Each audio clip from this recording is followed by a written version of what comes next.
Dhaka medical college ঢামেক হাসপাতালে operation থিয়েটারে ঢুকে চিকিৎসকদের মারধরের ঘটনায় নিরাপদ কর্মস্থলের দাবিতে আজ রোববার দুপুর ২টা থেকে সারা দেশের চিকিৎসকরা কমপ্লিট শাটডাউন ঘোষণা করেছে।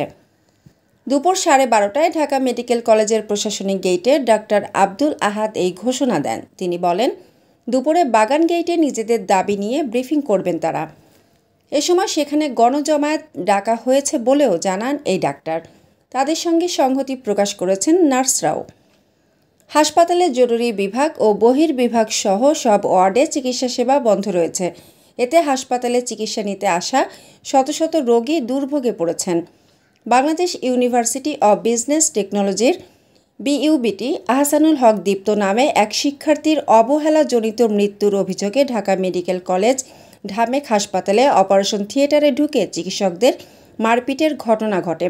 গতকাল রাতে খিলগাঁও সিপাহীবাগ এলাকা থেকে দুই গ্রুপের সংঘর্ষে আহতরা ঢাকা মেডিকেলে চিকিৎসা নিতে আসলে পরবর্তীতে অন্য গ্রুপের লোকজন দেশীয় অস্ত্রসহ হাসপাতালের জরুরি বিভাগের ভেতরে ঢুকে যায়।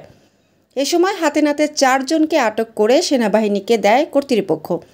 এরপর নিরাপত্তা নিশ্চিতের দাবি তুলছেন চিকিৎসকরা। মানসম্মত হাঁস ও মোরগের চাহিদা পূরণ করতে আল আমিন হালাল লাইফ পোল্ট্রি রয়েছে আপনারই পাশে। আমরা হাঁস, মোরগ, কবুতর, কোয়েল, টার্কি ও খরগোশ পাইকারি মূল্যে বিক্রয় করি।